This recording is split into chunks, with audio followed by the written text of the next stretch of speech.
Buenos días, estamos aquí en esta nueva modalidad de presentar nuestros temas, nuestras clases, que obviamente por razones por todas conocidas no vamos a poder desarrollar durante un tiempo probablemente prolongado debido a este temita del coronavirus.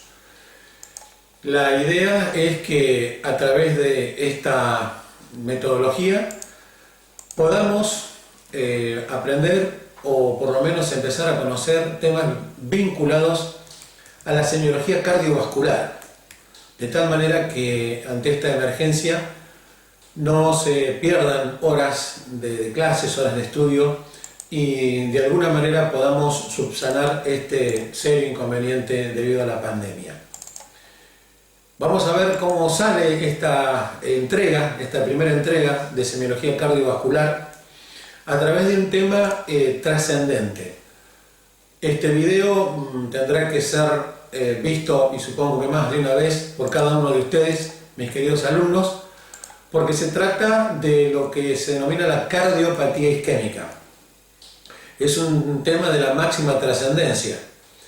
Como vamos a decirlo varias veces durante el año, si hay dos situaciones que hacen que uno reconozca o que tenga que conocer claramente un determinado tema, es cuando la situación planteada tiene una alta incidencia, epidemiológicamente es muy alta la incidencia de alguna situación determinada, y cuando esa alta incidencia además se caracteriza por una alta mortalidad. Por lo tanto, es fundamental que tengamos absolutamente en claro esta temática que es la que estamos tratando esta mañana, que es cardiopatía isquémica.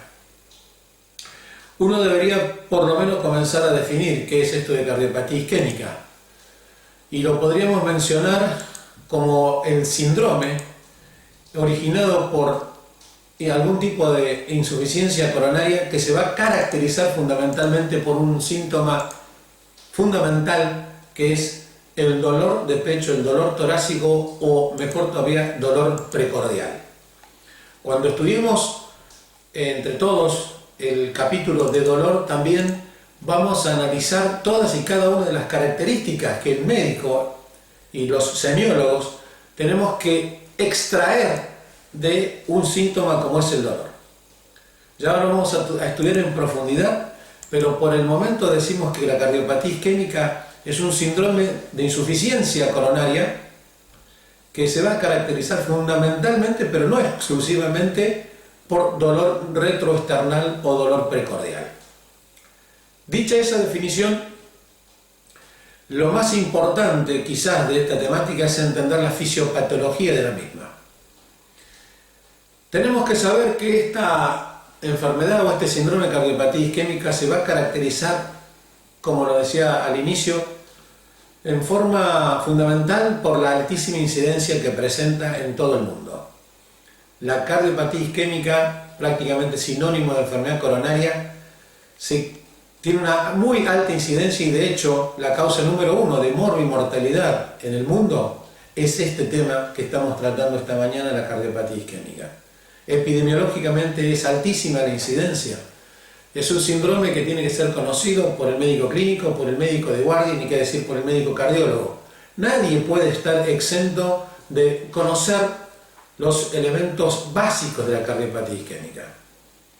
Para ello hay que entender que estamos hablando de la enfermedad coronaria.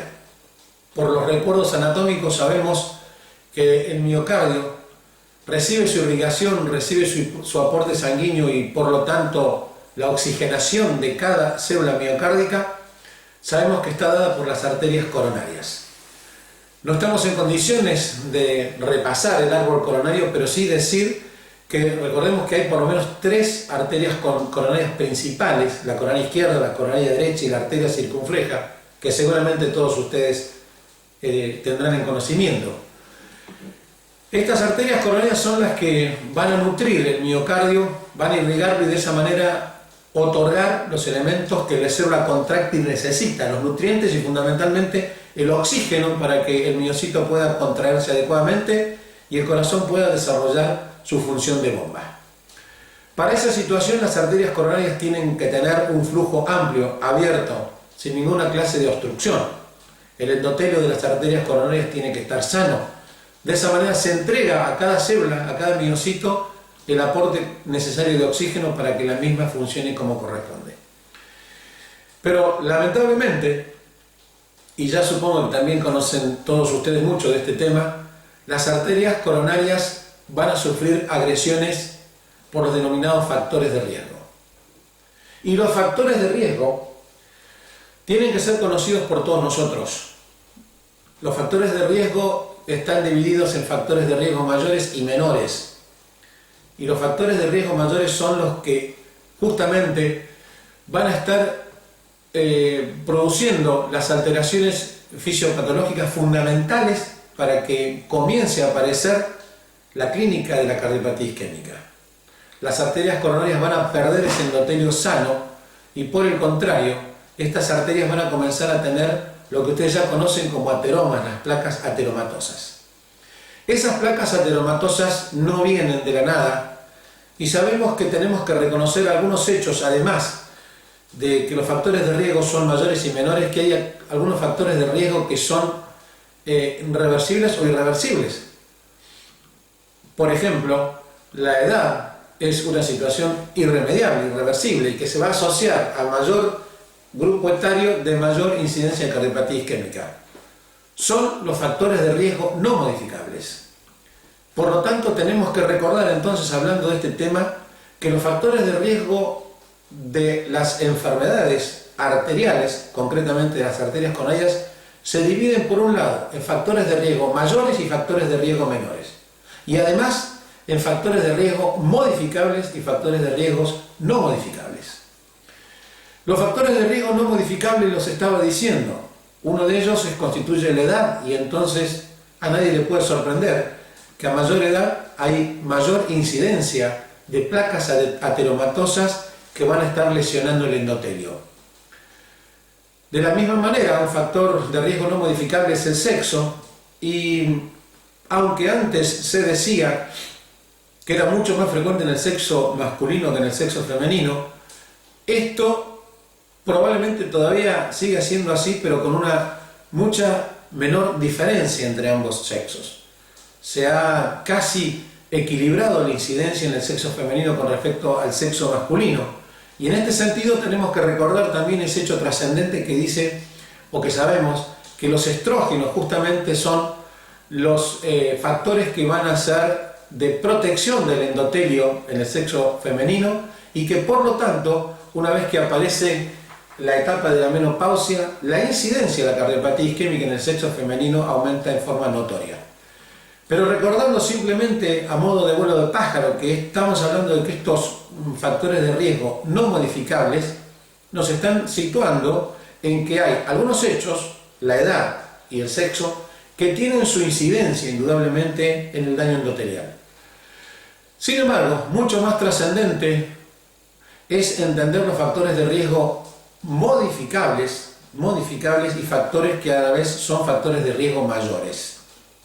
En este sentido, cada uno de nosotros tiene que tener absolutamente claro que hay una serie de factores de riesgo mayores y modificables, que son esos factores de riesgo que van a actuar negativamente sobre el endotelio de las arterias y de las arterias coronarias, y van a ir originando con el paso del tiempo, casi en forma irremediable, las placas ateromatosas, los ateromas. Esas lesiones que van a hacer que el flujo coronario se vaya alterando, esas lesiones que van a hacer que la irrigación del miocardio cada vez sea menor y que aparezca, por lo tanto, la clínica de esta cardiopatía isquémica. Esos factores de riesgo mayores y modificables los tenemos que tener en cuenta en forma absoluta, porque son aquellos factores que nosotros, como médicos clínicos, médicos cardiólogos, médicos generalistas, vamos a tener que interrogar y de alguna manera sacarle a los pacientes si son portadores de algunos de estos factores de riesgo mayores y modificables. Esos factores de riesgo mayores y modificables son fundamentalmente tres, pero no exclusivamente, fundamentalmente tres. Uno de ellos es el tabaquismo. Prácticamente en forma un poco absoluta, y lo absoluto sabemos que en medicina casi no existe, podríamos decir que sin tabaquismo no existiría la cardiopatía isquémica. Esto simplemente para remarcar la incidencia, el impacto que tiene el tabaquismo sobre nuestras arterias coronarias. El tabaquismo, a través de las sustancias que él mismo contiene, fundamentalmente nicotina y otro tipo de sustancias que son vasoconstrictoras, es decir, que van a originar la constricción de las arterias coronarias, sustancias que se van a encargar de lesionar el endotelio, y sola o fundamentalmente asociado a los otros factores de riesgo van a constituir uno de esos principales factores de riesgo mayores y modificables. Por otro lado, sabemos también que el estilo de vida tiene un impacto notorio sobre nuestras arterias, sobre todas las arterias del organismo, pero insisto, estamos hablando de las arterias coronarias.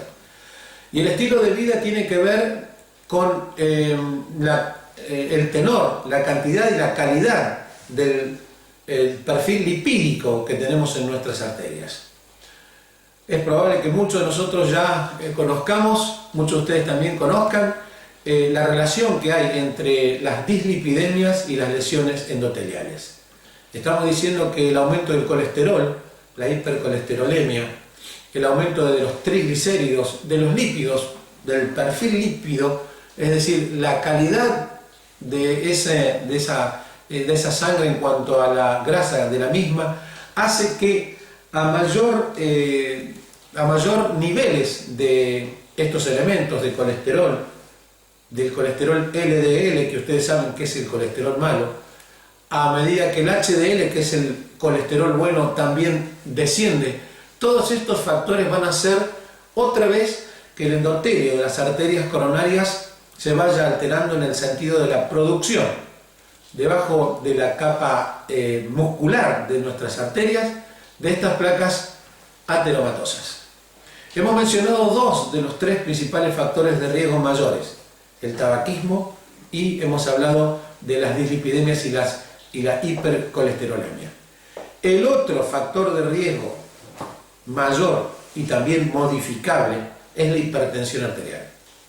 También sabemos que entonces esa fricción que sufre el endotelio vascular no es lo mismo ante cifras normales de presión o cuando la presión arterial está sostenidamente elevada. Cuando el individuo es portador de la hipertensión arterial, el daño endotelial también se va a producir. Y verán ustedes que no estamos hablando de ninguna cosa excepcional. Lamentablemente, la sociedad occidental, occidentalizada fundamentalmente, pero no la única, es justamente la que tiene estos tres factores de riesgo. Son individuos tabaquistas, son individuos con dislipidemias o hipercolesterolemia y son individuos hipertensos. Creo que a ninguno de nosotros se nos escapa que a medida que no solamente uno ni dos, sino los tres factores de riesgo estén presentes en un individuo, el endotelio de las arterias coronarias se va a ir dañando progresiva e irremediablemente y a edades cada vez más tempranas, según estos factores de riesgo estén actuando sobre el endotelio, y por lo tanto estas arterias coronarias, lisitas, con un endotelio perfecto, como un terciopelo cuando venimos, a medida que esos factores de riesgo van actuando sobre ese endotelio, el mismo se va poniendo cada vez más rugoso, más áspero, y se van a generar estas placas que, yo insisto, tienen que ustedes tener absolutamente en cuenta, estas placas de ateromas, porque en estas placas de ateromas radica la fisiopatología de la cardiopatía isquémica. No son exclusivamente estos los factores de riesgo, de ninguna manera, son los principales, pero asociados a estos factores de riesgo o independientemente, también existen otros factores deleterios para el endotelio. Así sabemos que el sedentarismo también no es una cosa buena para el endotelio. Una de las formas de prevenir lesiones arteriales es la actividad física. De hecho, el sedentarismo se asocia muy probablemente a hipercolesterolemia. La obesidad también es otro hecho que nos juega en contra, es otro factor de riesgo. Y también podemos decir que la obesidad se asocia muy probablemente justamente al sedentarismo por un lado y a las hipercolesterolemia por el otro. De la misma manera, uno podría decir, ¿qué decir acerca del estrés? El estrés no se lo puede medir como los otros hechos. El colesterol lo podemos medir, el número de cigarrillos fumados se puede medir, pero ¿cómo se puede medir? ¿Cómo se puede dosar el estrés? También sabemos, hechos epidemiológicos así lo avalan, que algún tipo de personalidad, esa personalidad que todo lo quiere realizar, que lo quiere hacer en poco tiempo, que lo quiere hacer todo junto, que le dice que sí a todo, esos individuos que caminan por las paredes, bueno, ese tipo de personalidad que no se la puede definir en una palabra, algunos la llaman una personalidad tipo A, indudablemente también se asocia sola o asociada a los otros factores de riesgo a daños endoteliales. No me puedo olvidar de la diabetes, una enfermedad metabólica que la vamos a estudiar durante todo el año, y esta enfermedad metabólica se va a caracterizar justamente también por una notoria progresión de estas lesiones o placas ateromatosas. Los factores de riesgo, sean estos modificables o no, los factores de riesgo mayores o estos otros factores de riesgo que acabo de mencionar, son hechos que tienen un impacto notorio sobre la calidad del endotelio. Por lo tanto, un mensaje que es claro es que cuando estemos nosotros ante un paciente que probablemente sea un portador o lo sea, portador de cardiopatía isquémica, no podemos dejar de interrogar, de hacer una anamnesis acerca de los mismos. ¿Cuántos cigarrillos fuma y desde qué tiempo? ¿Cuáles son los niveles de colesterol, de triglicéridos, de lípidos que nuestro paciente tiene? ¿Cuánto es la presión arterial? ¿Cómo están las cifras de presión arterial en este paciente que tenemos delante nuestro? ¿Cuál es el peso?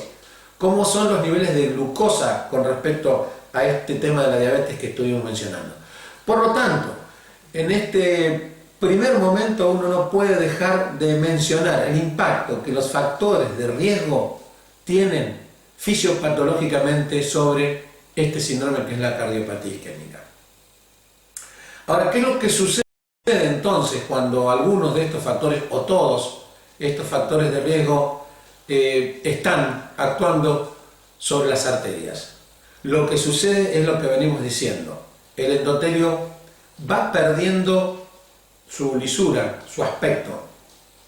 La luz de la arteria coronaria va disminuyendo progresivamente hasta hacerse un estrecho desfiladero.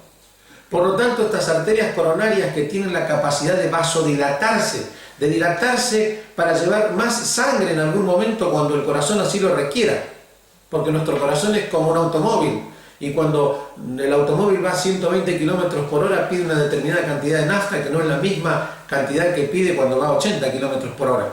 Bueno, cuando el individuo realiza actividad física, cuando se necesita mayor producción de energía, cuando se necesita por lo tanto mayor actividad cardíaca, mayor frecuencia cardíaca para que esa bomba cardíaca inunde el sistema muscular que es el que está en acción, en ese momento el endotelio dañado, ese endotelio con placas ateromatosas, es un endotelio que no va a poder responder con una vasodilatación como corresponde, porque es un endotelio afectado con placas de colesterol, placas fibróticas, placas cálcicas, que hacen que la arteria pierda su capacidad de vasodilatarse, de otorgar, de ofrecer mayor cantidad de volumen sanguíneo que el miocardio en ese momento está necesitando. Por lo tanto, entendemos claramente, o así al menos lo espero, que estas placas ateromatosas que van originando obstrucciones de la luz arterial, no una necesariamente, varias obstrucciones en una o de las 3 arterias coronarias, esas placas ateromatosas van a hacer que el flujo sanguíneo se reduzca hacia el miocardio. La reducción de ese flujo sanguíneo a niveles críticos se denomina isquemia. Y nosotros estamos hablando de cardiopatía isquémica. Claramente el individuo no siente isquemia. Lo que el individuo empieza a sentir es dolor. Dolor retroesternal, dolor precordial, dolor en el pecho.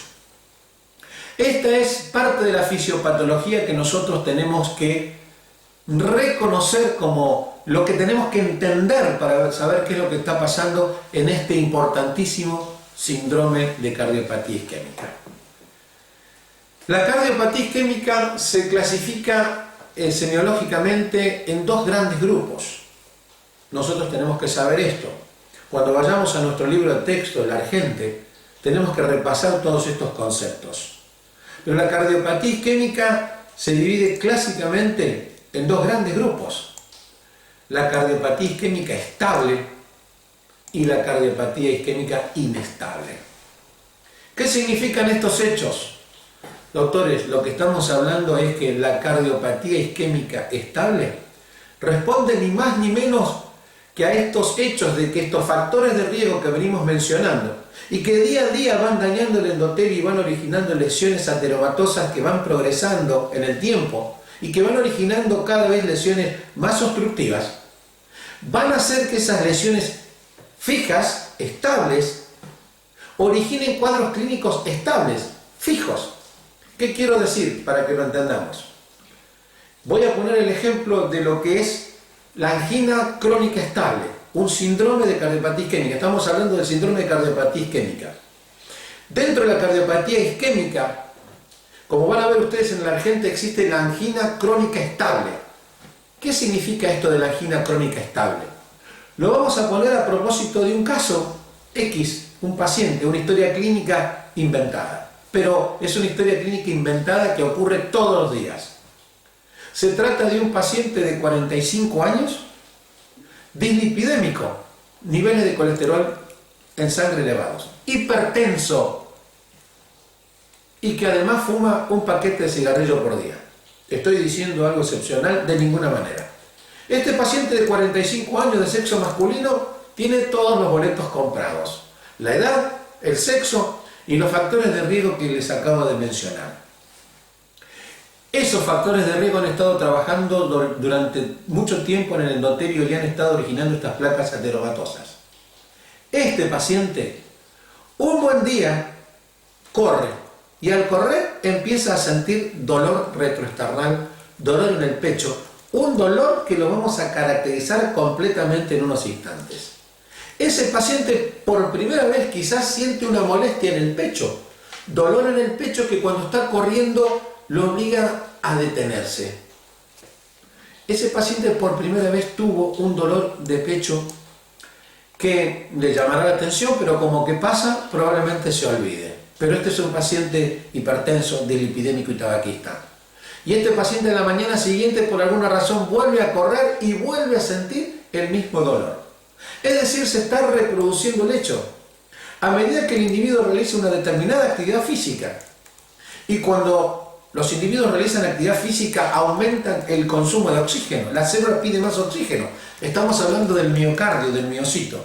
Ese miocito está pidiendo determinada cantidad de oxígeno, pero cuando corre el individuo, ese miocito pide más sangre, pide más oxígeno. Pero esas lesiones fijas que hay en el endotelio no permiten la llegada de sangre como corresponde ante esa necesidad que se plantea al aumentar la frecuencia cardíaca y la presión arterial porque este individuo de 45 años está corriendo. Esos hechos, queridos colegas, se van repitiendo en el tiempo. Cada vez que el individuo intenta correr y ya no sabe, aparece su dolor retroesternal, su dolor en el pecho. Ante determinadas situaciones del diario vivir, aparece el dolor con las mismas características de siempre. Pero este individuo ya se ha dado cuenta que al descansar, al reposar, al sentarse, se va el dolor. Está repitiendo periódicamente la situación. ¿Cuál es la situación? La que acabamos de mencionar. Placas de colesterol, placas fijas, estables, que están obstruyendo la arteria coronaria y que hacen que ante determinadas circunstancias aparezca esta isquemia miocárdica que se va a manifestar clásicamente, típicamente como dolor en el pecho. Es decir, la situación es estable en el tiempo. Angina, porque como ya vamos a ver, dolor de pecho es angina. Angina crónica, porque se repite en el tiempo, crónicamente, y estable. ¿Por qué? Porque el episodio siempre es el mismo. Es una angina crónica estable que depende del insuficiente aporte de sangre al miocardio por estas placas que están allí obstruyendo en forma estable, permanentemente, fijas, sin modificarse, el ingreso de sangre al miocardio. Eso es lo que se denomina, lo que tenemos que entender fisiopatológicamente por angina crónica estable. El otro gran síndrome, y más importante, es la angina inestable. ¿Y por qué es inestable? Fisiopatológicamente es otra situación muy distinta. Este paciente de 45 años es otro hombre. También podrá ser fumador, pero probablemente este individuo tenga placas menores, placas pequeñas en una de sus arterias coronarias. Pero lo que tenemos que entender es que no necesariamente las placas, los ateromas, van a ir progresando en forma regular, en forma estable, en forma progresiva, como estuvimos hablando hasta recién. De ninguna manera, esto no sucede la mayoría de las veces. Y lo que sucede, queridos colegas, es que estas placas de ateroma, que no valen nada, apenas una pequeña lesión subobstructiva que casi no tiene impacto en el flujo sanguíneo, esas placas, que también son placas de ateroma, pueden tener abruptos crecimientos. Y esto es lo que tenemos que saber. Tienen que recordar estas palabras: accidente de placa. El accidente de placa es sinónimo prácticamente de anginas inestables. En este caso, una lesión que hasta hoy valía 10 o 20% de obstrucción de la arteria coronaria y que por lo tanto permitía un flujo sanguíneo perfectamente casi normal y que por lo tanto no originaba síntoma alguno ni aun cuando el paciente corriera una maratón. Una mañana este paciente se levanta y al caminar al baño o aún en reposo empieza a sentir, sí, este mismo dolor retroesternal. ¿Cómo se explica esta situación? Esta situación se explica justamente porque los ateromas no necesariamente van creciendo como si fuera un cuento, un relato. Las placas de los ateromas pueden abruptamente crecer. Y nosotros tenemos que tener en cuenta esto que acabo de mencionar, el accidente de placa. Es decir, una pequeña placa, un pequeño ateroma que por alguna razón hace que crezca abrupta y bruscamente. ¿Y cuáles son esas razones?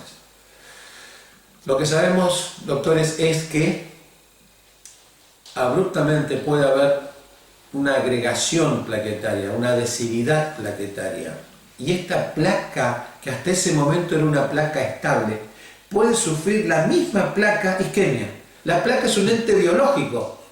¿Se dan cuenta? La placa es un ente biológico, necesita de irrigación sanguínea para estar bien. Puede sufrir esa misma placa una isquemia y sufre una disrupción la placa.